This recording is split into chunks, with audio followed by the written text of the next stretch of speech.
हम क्या हैं खुद इसका पता नहीं। कबीर बाबा को भी मनुष्य का खोज था।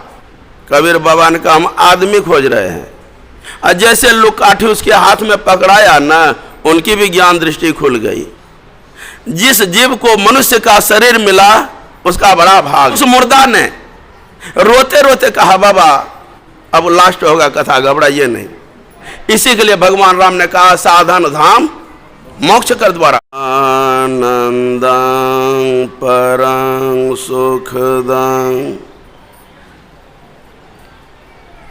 केवलं ज्ञानमूर्तिम्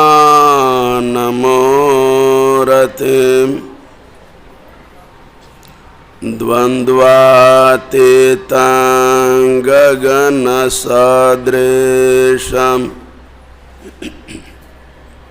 तत्त्वमस्यादिलक्ष्यम् एकं नित्यं विमलमचलं सर्वधि साक्षिभूतम्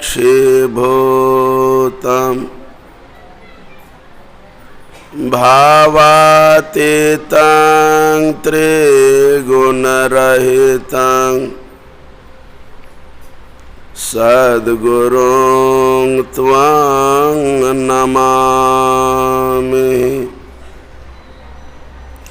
बंदों गुरुपदकंज कृपा सिंधु नररूप हरि महामोहतम पुंज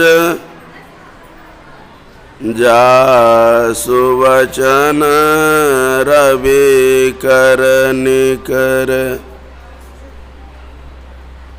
प्रेम से बोलिए श्री सद्गुरु,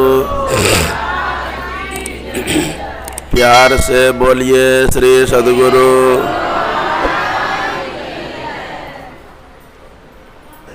यहाँ तो आपकी उपस्थिति कम नहीं है, और जय जयकार में आपने सहयोग किया भी, लेकिन हकीकत में जैसा आवाज़ होना चाहिए कुछ कम रहा। हम पुनः चाहेंगे आप जय जयकार में सहयोग करें। कब तक? तो जब तक हम बोलते रहें। बोलिए श्री सद्गुरु, श्री सद्गुरु, श्री सद्गुरु महाराज की जय। परमात्मा स्वरूप परमाराध्य श्री सद्गुरु महाराज के युगलपाद पद्मों में अनंत बार नमन। उपस्थित सम आदरणीय समागत विद्वत जन,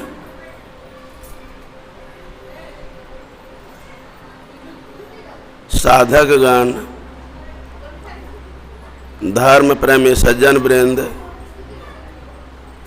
भक्तिमती माताओं एवं बहनों,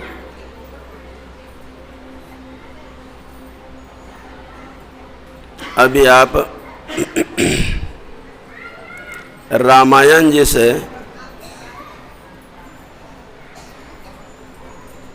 भगवान श्री रामचंद्र जी के उपदेश को सुना।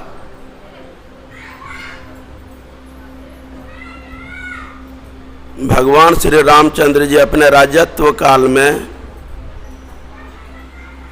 एक बहुत बड़ी सभा लगाई।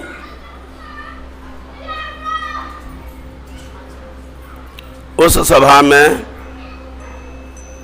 गुरुजन, पुरुजन, सज्जन सबको आमंत्रित किया। जिस तरह से आप बड़ी संख्या में उपस्थित हुए हैं,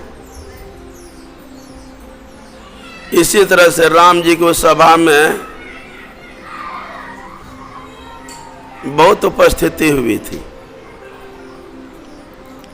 जब सब के सब यथा योग्य अपने अपने जगह पर बैठ गया, भगवान श्री रामचंद्र जी खुद अपने सिंहासन पर से उतर गए और उन समस्त प्रवासियों के सामने हाथ जोड़ लिया। खड़े होकर के हाथ जोड़ लिए और कहा, आज हम आपको कुछ कहने जा रहे हैं, हम आपको कह दें और आप मान लो, ऐसी बात नहीं। यदि मेरे कहे हुए वचन को समझ में नहीं आवे तो बेखटके आप रोक सकते हो कि राम जी आपने ये बात गलत कहा। पुनः कहते कहते यही कहा कि बड़े भाग मानुष तन पावा। यदि आपको हम पूछें कि बड़े भाग मनुष्य का शरीर मिला है, किनको बोले? वह जो सभा थी, किनकी सभा थी? मनुष्यों की सभा थी। और उस मनुष्यों को ही बोल रहे हैं कि तुम्हारा बड़ा भाग है कि तुम मनुष्य के शरीर में आए हो। का मतलब लगता है कि खुद मनुष्य को यह पता नहीं कि हम मनुष्य हैं। बोलिए श्री सद्गुरु। हम क्या हैं खुद इसका पता नहीं। आप बहुत मनुष्य को देखते हैं। यदि आपको हम पूछें क्या जितने को आप देखते हो वह सही मतलब में मनुष्य ही है, क्या कहिएगा? कुछ सिर हिल रहा है, लगता है कुछ गड़बड़। सब के सब मनुष्य नहीं है। और यदि मनुष्य होता तो फिर उपदेश किस बात की? फिर क्या है? तो कबीर बाबा के समय की बात है। कबीर बाबा को भी मनुष्य का खोज था। कोई मनुष्य मिले जो हम उसको अपना मित्र बनाएं। एक बड़े नगर के बाजार में एक चौराहे पर दिन के 12 बजे लुकाठी जला करके और चौराहे पर खड़े थे। आने जाने वालों लोगों ने देखा, बाबा इस दिन के समय में लुकाठी जला करके क्या खोज रहे हो? कबीर बाबा ने कहा, हम आदमी खोज रहे हैं। क्या खोज रहे हैं?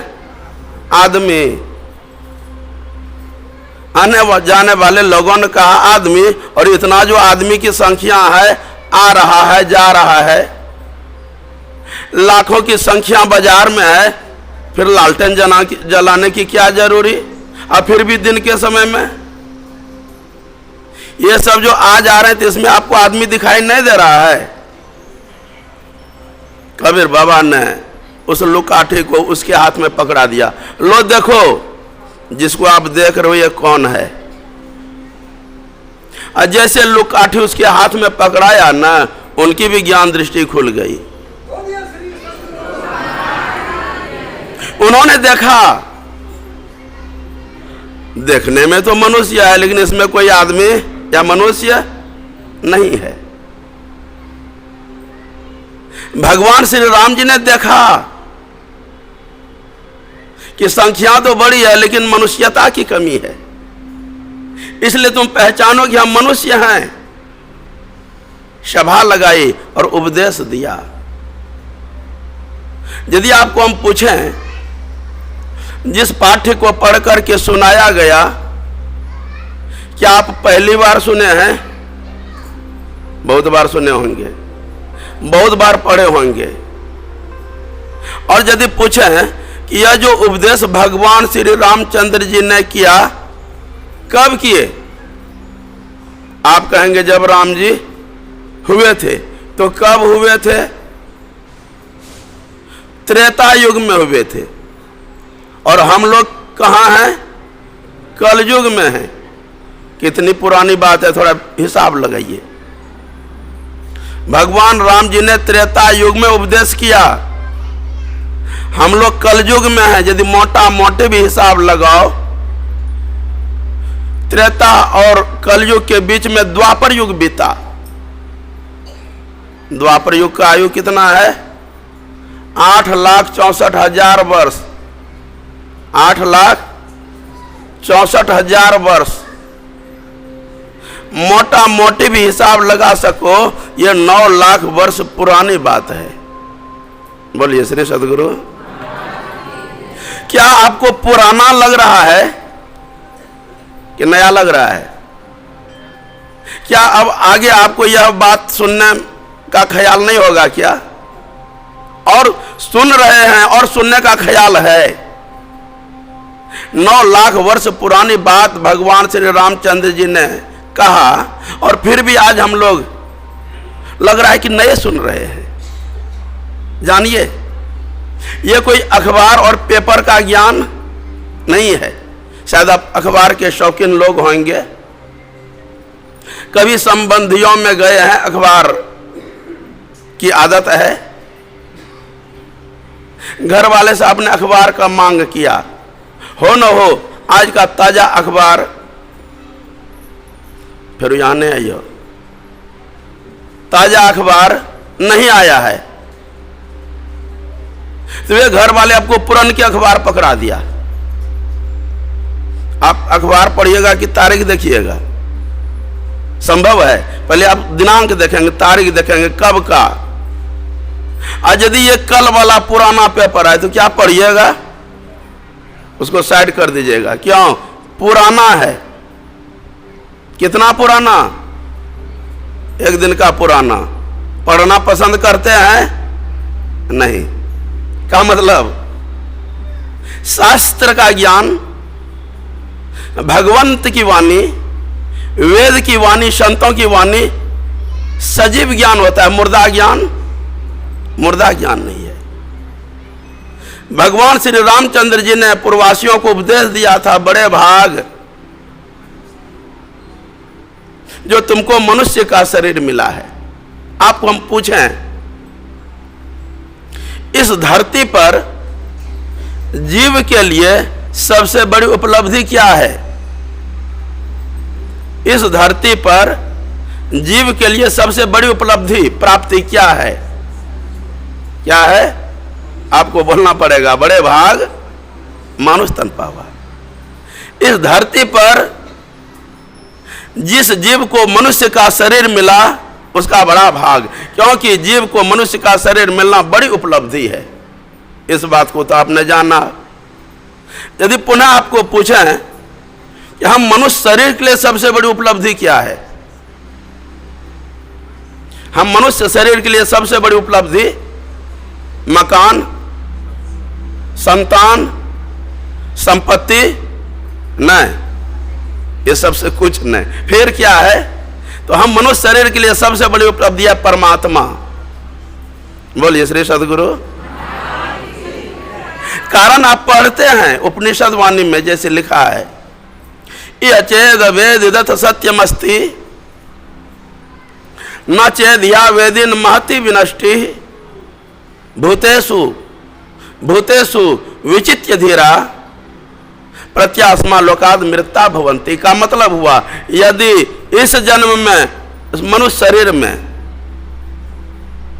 ब्रह्म को जान लिया तब तो ठीक, बहुत कुछ को जाना, और ब्रह्म को नहीं जाना, मैं क्या हूं इस तत्व को नहीं जाना, तो आपने कुछ भी नहीं जाना। हम मनुष्य शरीर के लिए सबसे बड़ी उपलब्धि है परमात्मा। सारा ज्ञान को आपने प्राप्त किया और खुद अपना ज्ञान नहीं हुआ, आपने कुछ भी नहीं जाना। पढ़े 6 शास्त्र, 18 पुराण पढ़े, वेद उपवेद आदि अंत को उछाना है, जाना है बनाना छंद सोरठा चौपाई को, ध्रुपद राग भैरवी का गाना जाना है। इतना जो जाना सो खाक धोर छाना है, और जाना है सोई जो अपने स्वरूप को पहचाना है। बड़े भाग इसलिए नहीं कहा कि आपका नाक कान मुंह देखने में बढ़िया लगता है, इसलिए नहीं कहा, जानिए। क्योंकि जिस 5 तत्व से आपका मनुष्य का शरीर रचा गया है या बनाया गया है, इसी 5 तत्व से संसार बनी है। जितना जीव जंतु है मनुष्य शरीर के अलावा और भी ये 5 तत्व से बना है। गाय, बैल, सिंह, सियार क्या चीज से बना है? ये 5 तत्व से बना है। लेकिन उसको बड़ा भाग नहीं बताया, मनुष्य शरीर को बड़ा भाग बताया, इसलिए कि हम कुछ कर सकते हैं। मनुष्य का शरीर कुछ करने के लिए मिला है और अन्य शरीर खाने के लिए और सोने के लिए मिला है। जिस तरह से हम लोगों को मनुष्य का शरीर मिला है, मनुष्य को भी मुंह है और गाय बैल को भी मुंह है। क्या जिस तरह से आप गा सकते हो, गाय बैल भी गा सकता है क्या? वे सिर्फ खा सकता है लेकिन गा नहीं सकता है। अफसोस, बड़े भाग भगवान श्री रामचंद्र जी ने कहा। यो जानो कि परमात्मा ने अनुग्रह किया है कि कृपा किया है। पता नहीं बना रहा था क्या और बना दिया क्या। तो क्या बना रहा था? तो कबीर बाबा ने बताया कि बैल गढ़ंता नर गढ़ा, कृपा किया है। हम मनुष्य को क्या बना रहा था? बैल बना रहा था, कृपा किया, मनुष्य बना दिया। लेकिन कम क्या किया है? घटाया क्या है? तो चूका, सिंह और पूछ, कमी कर दिया। एक तो माथा में सिंह नहीं दिया और पीछे बोलिए पूछ नहीं दिया है। 2 ही चीज का कमी किया है। और विशेषता जोड़ा क्या है? दाढ़ी और मूछ। बैल गढ़ंता नर गढ़ा, चूका, सिंह और पूछ, एक हरि के भजन बिना धिक दाढ़ी धिक मूछ। यदि आप भजन नहीं किए तो मनुष्य शरीर में आना बेकार। इस मनुष्य शरीर को पाकर के जिस काम को करने के लिए दिया है नहीं करोगे, परमेशन होगा? परमेशन किसका होता है? आप लोग विज्ञजन हैं, जो अच्छे ढंग से मेहनत करते हैं उसको आगे का पोस्ट मिलता है, और जो मेहनत नहीं करता है तो उसको नीचे गिरा देता है। आप परमेशन चाहते हो कि नीचे गिरना चाहते हो?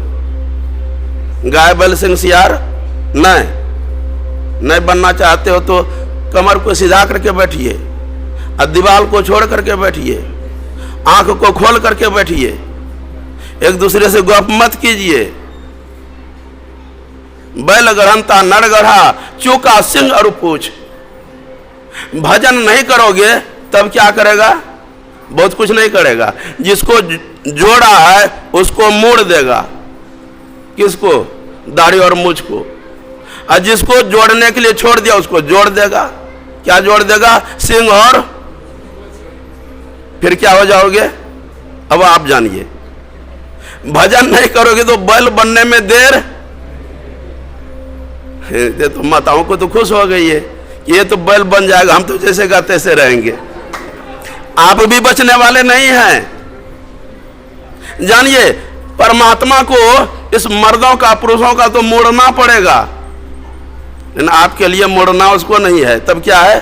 सिर्फ जोड़ना है। यदि आप उस संज्ञा को प्राप्त करना नहीं चाहते तो भजन करो। इसलिए मनुष्य का शरीर मिला है। हार बड़ा हरि भजन कर, कबीर बाबा ने बताया। हार बड़ा हरि भजन कर, द्रव्य बड़ा कुछ देय, अकल बड़ी उपकार कर, नर्तन का फल ये। मनुष्य का शरीर मिला है 84 लाख प्रकार के शरीर में। मनुष्य का शरीर सबसे उत्तम, सबसे बढ़िया बताया है। हार बड़ा हरि भजन कर। मनुष्य का शरीर मिला है तो भजन करो। अफसोस, जब लोगों को कहा जाता है तो कहते हैं बाबा आप लोग कहते हैं भजन करो, तो भोजन कैसे मिलेगा? भजन करने से भोजन मिलेगा, उसको क्या कहा जाएगा? उसको जरूर कहेंगे। यदि भजन करोगे तो भोजन मिलेगा, आप भजन नहीं करोगे तो भोजन पर आफत बना रहेगा, दरिद्रता लगी हुई रहेगी। कितना भोजन करोगे आपको संतुष्टि? आप अपने अपने जीवन को जानिए, कब से खा रहे हैं? रात को भी भोजन करते हैं और सुबह क्या खाएंगे उसका भी मेनू बनाते हैं, है ना? रात को खा करके सोए और कल दिन में क्या खाएंगे उसका भी मेनू बनाते हैं, और खाते खाते खाते रह गए हैं। क्या पेट भर गया है? क्या पेट भरने वाला है? इस पेट के चक्कर में मत रहो। यदि पेट के चक्कर में रहे तो अभी तो खा करके थोड़ी काल के लिए जीवा को संतुष्टि होगी, लेकिन अनंत दुख से आपको कोई बचा। एक छोटा सा आपको हम प्रसंग सुनाते हैं। कोई एक सज्जन गए एक महात्मा के पास, बाबा बताएं मनुष्य शरीर की सार्थकता किसमें? क्या काम कर लेने में? संपत्ति कमा लेने में, कि लोगों को ठग लेने में, या क्या काम करने में? महात्मा जी बड़ा भावुक था, लगा कि इसको तो ऐसा ज्ञान दे जो कि इसके दिल में जम जाए। ज्ञान दो प्रकार का होता है, एक होता है थ्योरी और दूसरा होता है प्रैक्टिकल। थ्योरी यदि आपको पढ़ा भी दे तो फिर कुछ संशय रह जाएगा, और यदि प्रैक्टिकल करा दे तो कोई संशय नहीं रहेगा। क्यों नहीं इसको प्रैक्टिकल करा दें? नदी किनारे टहल रहे थे, शाम का बेला था। एक कोई मुर्दा लाश बहते हुए आ रहा था, लेकिन किस कदर? कहते दोनों हाथ से पेट को पीटते हुए।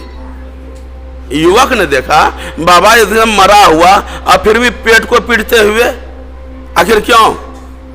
तो महात्मा जी ने कहा ऐसा करो, उसी को पूछो, तुम मर गए हो फिर भी पेट पीट रहे हो, आखिर क्यों? बोलेगा? बोला हाँ बोलेगा, उसको किनारे लगाओ। यन के प्रकार उसको किनारे लगाया गया। महात्मा जी ने उसके मुंह में 2-4 बूंद जल टपकाया, पूछा भाई तुम तो मर गए हो, फिर जार बाजार दोनों हाथ से पेट पीट रहे हो, आखिर क्यों?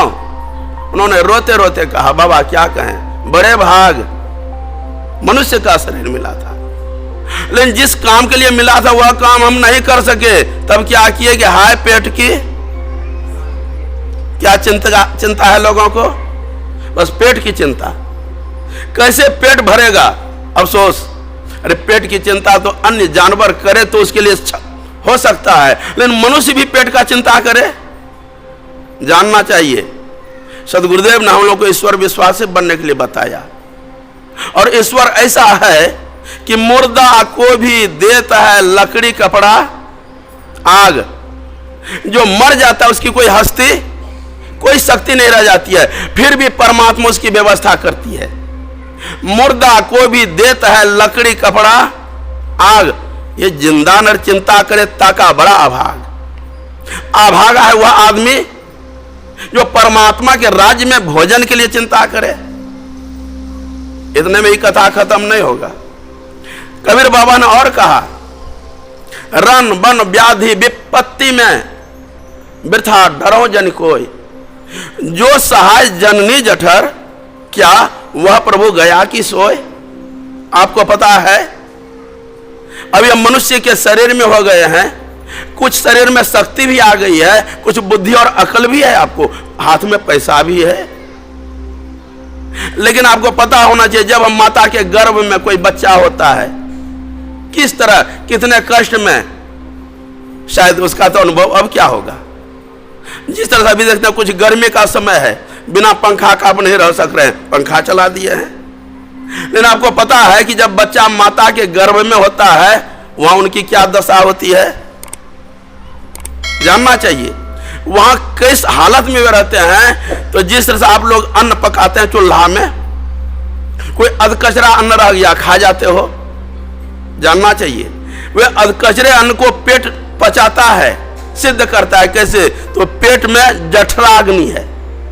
ऐसा ताप जिस तरह से ईटा भट्ठा में तापने होता है, जो ईटा पकता है, ऐसा ही भट्ठी है, और उस भट्ठी के बगल में शिशु पलता है, उसको कष्ट नहीं होता होगा?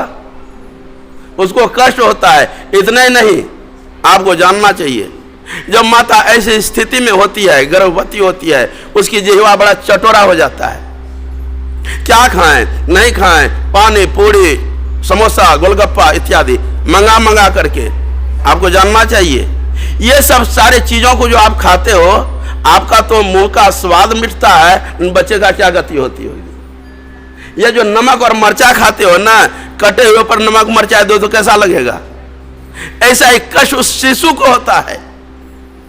कबीर बाबा ने बताया, जब ऐसी ऐसी दशा में हमारी रक्षा परमात्मा ने किया है, तो जन्म गए हैं, भगवान ने मुंह दे दिया है, तो आहार नहीं देगा?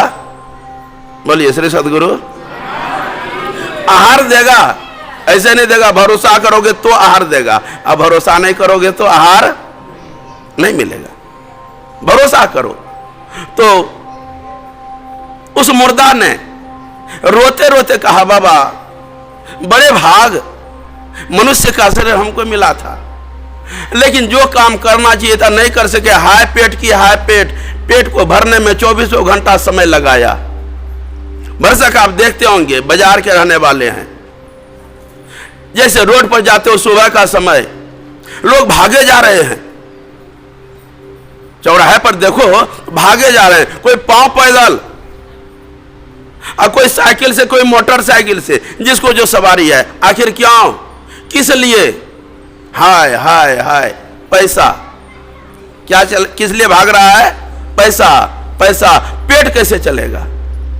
उस मुर्दा ने कहा, पेट भरने के कारण हम जीवन बिता दिए, भजन नहीं किया, हम बड़े कष्ट में जा रहे हैं। महात्मा जी ने युवक को कहा, इसको छोड़ दो। मुर्दा बह गया। थोड़ा देर बीता कि दूसरा मुर्दा, यह किस कदर, तो दोनों हाथ से माथा पीटते हुए जार बेजार। युवक ने देखा, बाबा देखते हैं दूसरा ये माथा पीटते हुए, आखिर क्यों?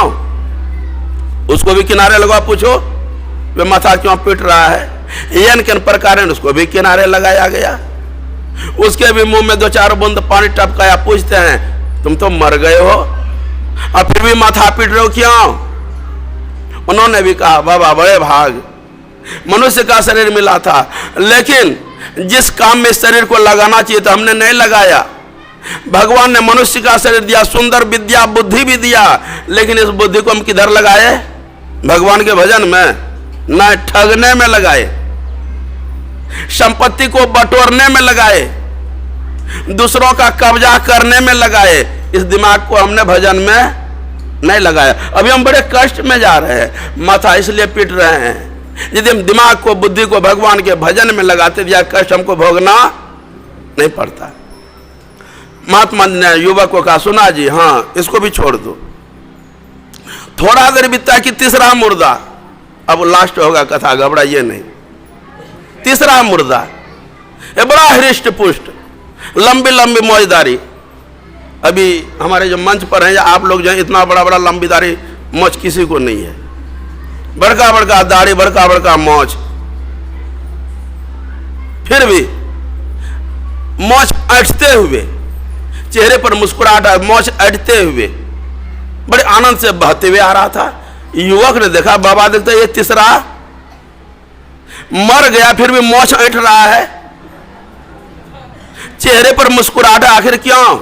बोला उसको भी किनारे लगाओ। कहते उसको भी किनारे लगाया गया। भाई तुम मर गए हो, फिर भी मौज अट रहे हो, चेहरे पर मुस्कुराहट, आखिर क्यों? कहा कि बाबा भगवान ने हमको जिस काम के लिए मनुष्य का शरीर दिया था ना, वह भजन भक्ति हम पूरा करके जा रहे हैं। कारण हम बड़े आनंद से जा रहे हैं, हमको किसी प्रकार का कष्ट नहीं है। युवक को महात्मा जी ने कहा, सुना जी? बोला हाँ। इसको भी अब छोड़ दो। उसको भी छोड़ दिया।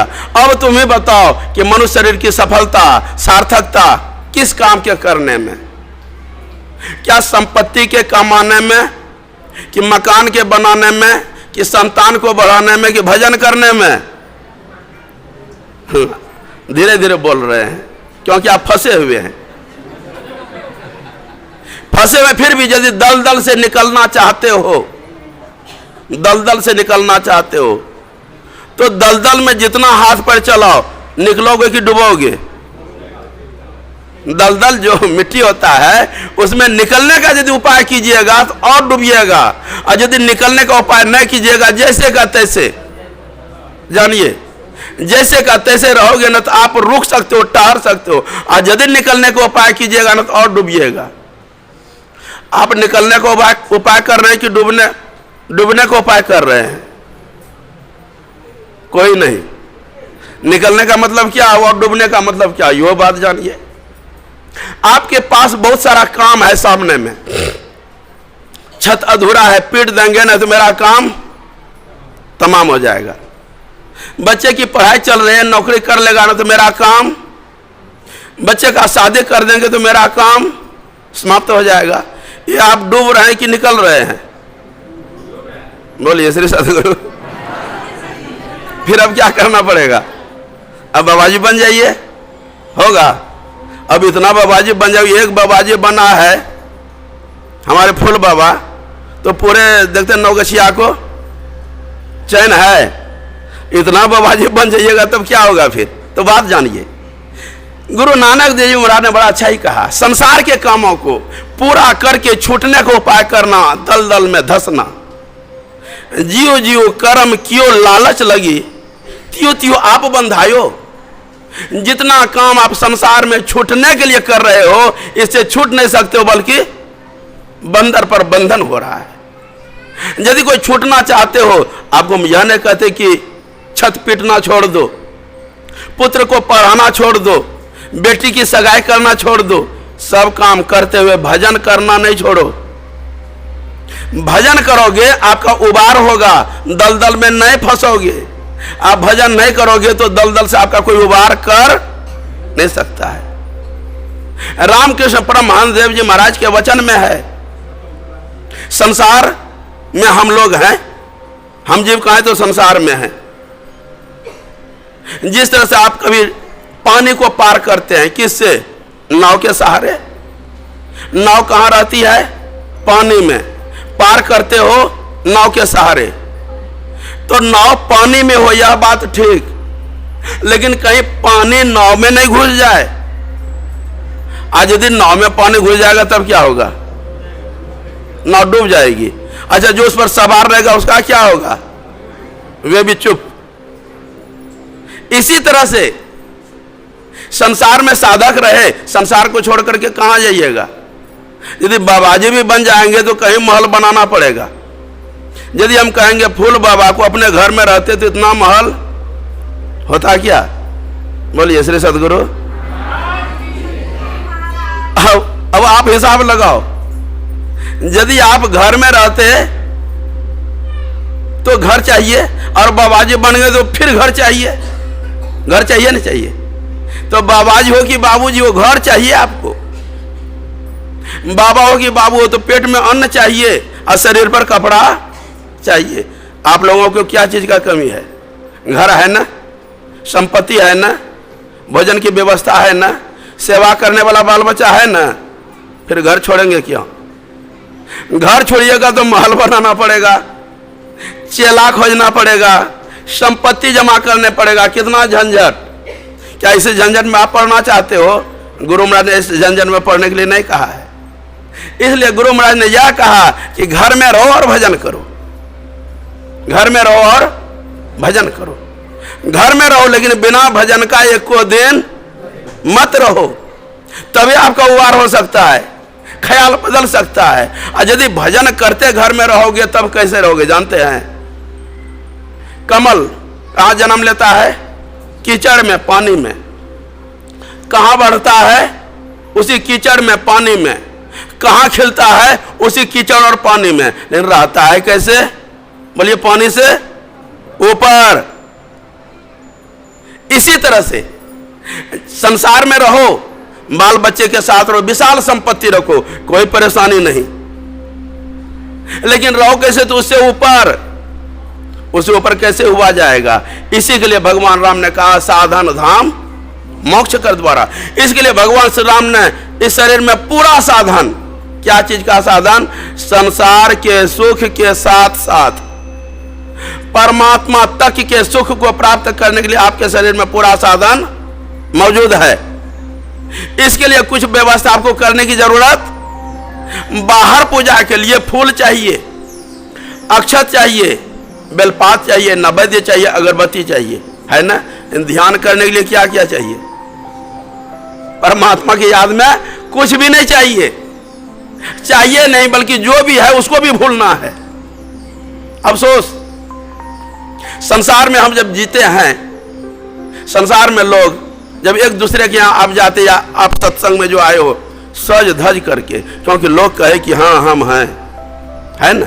कहीं आप जाते हैं, लोगों को कि नजर में हम आवे, हम बढ़िया हैं, अच्छे घर के हैं, पैसे वाले हैं, है ना। लोग हमको बढ़िया कहे, इसलिए पहन ओढ़ करके सज धज करके जाते हो, लोग आपको बढ़िया कहता है। लेकिन भगवान के घर जाने के लिए क्या सुविधा है जानते हैं? सज धज करके नहीं, बल्कि सब कुछ उतार करके। बोलिए श्री सतगुरु। भगवान के घर कोई शोभा रूप नहीं चाहिए, बल्कि साहब के दरबार में केवल भक्ति प्यार, और केवल भक्ति प्यार साहब भक्ति में राजी। वहां भगवान के घर में आपको यह नहीं देखेगा आप बहुत रूप वाले थे, भगवान आपको यह नहीं देखेगा बड़े पैसे वाले थे, वहां यह नहीं देखा जाएगा बड़ा संतान वाले थे, बल्कि वहां तो यह देखा जाएगा आप कितने भक्ति किए हैं, आपने संसार को कितना छोड़ करके आए हैं। या जानो, मरने के समय में संसार के प्रति यदि कुछ भी वासना आपको रह गया तो मोक्ष के द्वार में आप प्रवेश नहीं कर सकते हो। जिस तरह से धागा में छोटा सा गिरह रहने पर सुइया में यदि घुसाओ घुसेगा, क्यों नहीं घुसेगा? गांठ जो पड़ गया। इसी तरह से यदि मोक्ष को यदि कोई प्राप्त करना चाहे तो सांसारिक वासनाओं से हीन उसको भूलना पड़ेगा, और जब तक नहीं भूलेंगे तब तक उसके दरवाजे में आप प्रवेश नहीं कर सकते हो। इसलिए भगवान के यहां सब कुछ को उतार करके भूल करके जाना पड़ता है। आप कहेंगे बाबा क्या उतारें? आपको वस्त्र उतारने की बात नहीं बोलते हैं, क्योंकि वस्त्र तो आपके शरीर पर न है। बात जानिए बढ़िया से, आपके शरीर के ऊपर वस्त्र है, लेकिन शरीर किसके ऊपर चढ़ा हुआ है? शरीर किसके ऊपर है? तो चेतन के ऊपर शरीर वस्त्र है ना। चेतन के ऊपर क्या है? शरीर वस्त्र है। तो कटो शरीर है। जैसे आपको हम पूछें कि आप अपने अपने शरीर पर कटो वस्त्र पहने हैं, गर्मी का समय कुछ कम होगा, और जब ठंडा का समय होता है तो 1 2 3 4 5 भी हो सकता है। अब पहनने का ढंग भी होता है। जो बारीक बनियान होता है पतली, उसको कहां पहनते हैं? सबसे नीचे। उससे कुछ मोटा उसके ऊपर, उससे कुछ मोटा उसके ऊपर, और सबसे मोटा कोट कहां पहनते हैं? सबसे ऊपर। यदि आपके शरीर को कोई देखना चाहे तब क्या करना पड़ेगा? शरीर पर के सारे वस्त्र को उतारना पड़ेगा। और यदि कोई ऊपर का कोट ही उतार ले, शरीर दिखाई देगा नहीं, क्योंकि शरीर पर और वस्त्र रह गया। इसी तरह से हमने कहा कि इस वस्त्र को, शरीर को त्यागना पड़ेगा। तो त्यागना पड़ेगा तो मरने के बाद नहीं, मरने के बाद वस्त्र शरीर को नहीं त्यागना है, जीते जी शरीर को त्यागना है। कबीर बाबा ने इसी को बताया, मरिए तो मरी जाइए, छूट पड़े जंजार, ऐसी मरनी को मरे दिन में 100 रोज रोज जो ध्यान कर रहे हैं आप क्या करते हैं? या यदि आपको हम बताएं, हम लोग जो जी रहे हैं, आपका कोई किसी का छोटा सा बच्चा है, दिनों दिन वो बढ़ रहा है, 1 महीना हुआ, 2 महीना हुआ, 5 महीना हुआ, वे बढ़ रहा है कि घट रहा है? और आप क्या कर रहे हैं? मेरा बच्चा बढ़ रहा है। बढ़ते बढ़ते कितना दिन, कब तक बढ़ेगा? या ऐसा जानो, वे बढ़ नहीं रहा है, बल्कि सदगुरुदेव ने चेताया कि क्षण क्षण पल पल समय घटे कि बढ़े, सिरावे। जब तक जन्म नहीं लिया है तब तक कोई गिनती नहीं है, और जब जन्म लिए हैं कि आज 1 दिन हुआ कि 6 हुआ कि बढ़ी हुआ, गिनती हो जाता है ना। इसलिए शरीर को यदि उतारना हो तो जीवन काल में, और उतारने का मतलब ये जो हम लोग रोज ध्यान करते हैं, ध्यान करने का मतलब क्या हुआ? शरीर को छोड़ने का ही कला है। इसलिए गुरुदेव के भजन में आप गाते हैं कि यही मानुष देह समैया में करूं परमेश्वर में प्यार, कर्म धर्म को जला खाकर देंगे तुमको तार। आगे, तहाँ जाओ जब प्रकट मिले वे तब जानो है स्नेह। वहां जाओ जहां परमात्मा प्रकट मिले। वह प्रकट कहां मिलेगा? क्या आप नवगछिया शहर को छोड़ करके भागलपुर चले जाओगे तो परमात्मा मिल जाएगा? तब जाने के लिए कहां बताया? नहीं जानने वाले लोग बाहर बाहर दौड़ते हैं, यहां नहीं मिल रहा है तो भागलपुर में जरूर मिलेगा, भागलपुर में नहीं मिलेगा तो देवघर में जरूर मिलेगा, और देवघर में नहीं मिलेगा तो हरिद्वार में जरूर मिलेगा। लेकिन बेचारा सब जगह से दौड़ करके आ जाता है, उसके हाथ में कुछ भी। सदगुरुदेव ने बताया बाहर मत जाओ, इसके लिए निज तन में खोज सज्जन। बाहर ना खोजना, अपने ही घट में हरि है जानिए। बाहर चलते चलते चलते रह जाओगे, रास्ता का तय नहीं हो सकता है, क्योंकि बाहर में कोई एक अमुक स्थान नहीं है। बाहर में चलते चलते चलते रह जाओगे, नहीं तो रास्ता का तय होगा और नहीं तो गंतव्य स्थान की प्राप्ति हो सकती है। इसीलिए गुरुदेव ने हम लोग को बाहर चलने के लिए नहीं बताया, बल्कि निज तन में चलने के लिए बताया। और दूसरे भजन में आप गाते हैं, अद्भुत अंतर की डगरिया जहां पर चलकर प्रभु मिलते। जो कोई अंदर में चलेंगे उसको परमात्मा मिलेगा, और यदि कोई बाहर चले तो उसको माया मिलेगी। बाहर परमात्मा मिलने वाला नहीं है। इसलिए तहाँ जाओ, युक्ति जानो और अपने भीतर में धसो। धसो तो कितना धसो? शायद प्रातः काल कुछ शब्द हुआ था, काया बड़े समुद्र के रो था न पावे कोई। अब मन मरी जाइए डूबी के हो तब मानिक परखे सोए। नगरिया बाबरे, यदि कोई मानिक उस धन उस रत्न को प्राप्त करना चाहे तो आपको डुबकी लगाना पड़ेगा। जिससे बाहर कोई रत्न आकर समुद्र होता है, यदि कोई उस रत्न को प्राप्त करने के लिए चाहे तो पानी में घुसना पड़ेगा, डुबकी लगाना पड़ेगा। कोई आदमी डुबकी लगाया उस रत्न को पाने के लिए, और 10 हाथ 15 हाथ 20 हाथ पानी के नीचे गया और दम घुटने लगा, क्या करेगा? ऊपर आ गया। रत्न मिला? क्यों नहीं मिला? इसलिए नहीं मिला कि रत्न कोई ऊपर नहीं है, बल्कि समुद्र के अंतःतल में है। जब तक उसकी पहुंच समुद्र के अंतःतल में नहीं हो जाए तब तक रत्न हाथ नहीं लग सकता है। इसी तरह परमात्मा को पाना चाहते हो, आपको अपने अंतर के अंतिम तल में पहुंचना पड़ेगा। अंतर का अंतिम तल क्या हुआ? सदगुरुदेव ने 5 शरीर का गिनती कराया है। स्थूल, सूक्ष्म, कारण, मां कारण, केवल हूं के पार। कैटो शरीर को पार किए हैं? एक को शरीर ने, पता नहीं कोई कर भी चुके होंगे, क्योंकि हमारे पास सबका थर्मामीटर नहीं है ना। यदि कोई इस 5 शरीरों को पार करना चाहे, इसका रास्ता कहां है? तो सुखमन तिल हो पिलतन भीतर होंगे सबसे न्यार। ये मानुष देह समैया में करो परमेश्वर में। जो कोई इस युक्ति को जान करके अंदर में प्रवेश करेगा, 5 शरीरों को पार करेगा। कब? मरने के बाद की जीवन काल में। जीवन काल में।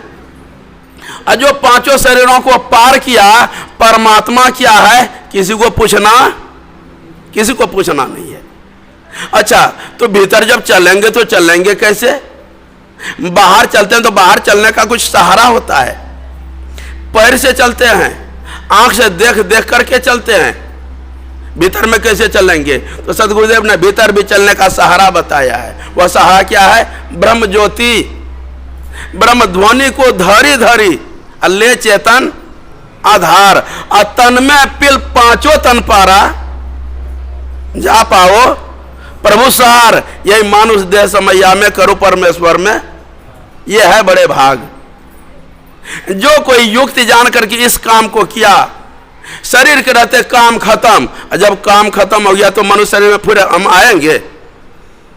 जब सत्संग समाप्त हो जाएगा तो आप यहां आइएगा कल, क्यों आइएगा जब सत्संग समाप्त हो गया। इसी तरह संसार का काम खत्म और आवागमन का चक्र। अब इसमें क्या सब करना पड़ेगा जानिए, कितना चढ़ावा चाहिए, कितना पैसा चाहिए। लगता है कुछ नहीं, लेकिन करने वाला बहुत कम। गुरु महाराज कहा करते थे जिस साधन में कुछ भी खर्च नहीं उसको करने वाला कम, और जिस भक्ति के करने में कितना खर्च आप जानते हैं, कितना खर्च, कितना कठिन प्रयास।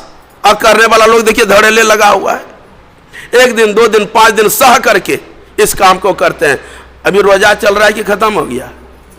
हाँ, आप हिंदुओं का भी कठिन भक्ति है तो मुसलमानों का भी कम कठिन भक्ति नहीं है। आखिर किस लिए? जिस आप परमात्मा को पाने के लिए उपवास करते हैं, भक्ति करते हैं, वे भी खुदा को पाने के लिए भक्ति करते हैं। रोजा चल रहा है और रोजा में कितना क्या सब किया जाता है आप जानते हो। डुबकी मार करके पानी पिए और कहते खुदा का बाप भी नहीं जाने। और जब कहीं मछली गला में फंस जाता है तब जान जाता है तुम डुबकी मार करके क्या कर रहे थे। बोलिए श्री सदगुरु। यदि कोई खुदा को प्राप्त करना चाहे तो रोजा रखे और पुनः किसी जीव को कष्ट दे तो परमात्मा मिल सकता है क्या? खुदा खुश होगा? खुदा खुश नहीं होगा, बल्कि खुदा तो खुश उसके ऊपर होता है। जैसे सूफी फकीरों ने लिखा है, मंदिर तोड़ना, मस्जिद तोड़ना ये तो बात जुदा की है, लेकिन पर किसी का दिल नहीं तोड़ना, क्योंकि यह घर खास खुदा की है। यह तो घर, यह तो शरीर खुदा की है। मनुष्य का शरीर रहे कि गाय का शरीर रहे कि बैल का शरीर रहे कि बकरी का शरीर रहे, किसी को कष्ट पहुंचाने पर खुदा प्रसन्न हो गए कि नाराज। आप कई एक भाई से हैं, आपका कई एक पुत्र है, और यदि पुत्र आपस में मिल करके चलता है तो पिता प्रसन्न होते हैं, मेरा सारा पुत्र लायक है। और उसी में यदि कोई नालायकी करने लगे, लड़ने झगड़ने लगे, तब आप क्या कहिएगा? मेरा पुत्र लायक कि नालायक? पुत्र नालायक है। इसी तरह से चाहे भक्ति कुछ भी करो, यदि हिंदू भाई भी बलि करते हैं आप भी धोखा में हैं, और मुसलमान भाई भी यदि कुछ हत्या करते हैं आप भी, नहीं तो आपका परमात्मा रिझेगा नहीं तो उसका खुदा रिझेगा।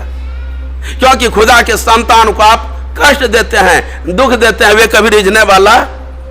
और भी जानो, हमारे सनातन धर्म में गाय को माता की संज्ञा दिया है। क्या गाय सिर्फ हिंदू का ही मां हो सकता है, मुसलमानों का नहीं? आप कहेंगे उसका कैसे हो सकता है? हम कहेंगे उसका भी हो सकता है। जिस तरह से बच्चा जन्म लेता है, हिंदू का हो या कि मुसलमान का हो, बच्चा दूध पीता है मां की कितना दिन? 1 साल, 1.5 साल, 2 साल और भी ज्यादा, जो भी हो, 2 साल तक आप मां की दूध पीते हैं। लेकिन यह बात जानो कि गाय हमारी ऐसी माता है कि मरने मरने तक आप गाय की दूध पीते हैं। गाय हमारी माता है। ये माँ तो हमारी कम सेवा किया है, लेकिन गाय रूपी माता हमारा जीवन भर दूध पिला करके सेवा किया है। क्या हिंदू का कि मुसलमानों का? क्या उसका गाय माता नहीं हो सकती है? उसको माँ कहना पड़ेगा, कहना चाहिए कि जिस माँ ने हमको बूढ़े तक दूध पिलाया, हकीकत में माँ तो ये है। अफसोस, अज्ञानता बस कि मेरी लाठी ऊंची हो, इस अभिमान में लोग सही भक्ति को धारण करना नहीं चाहता है।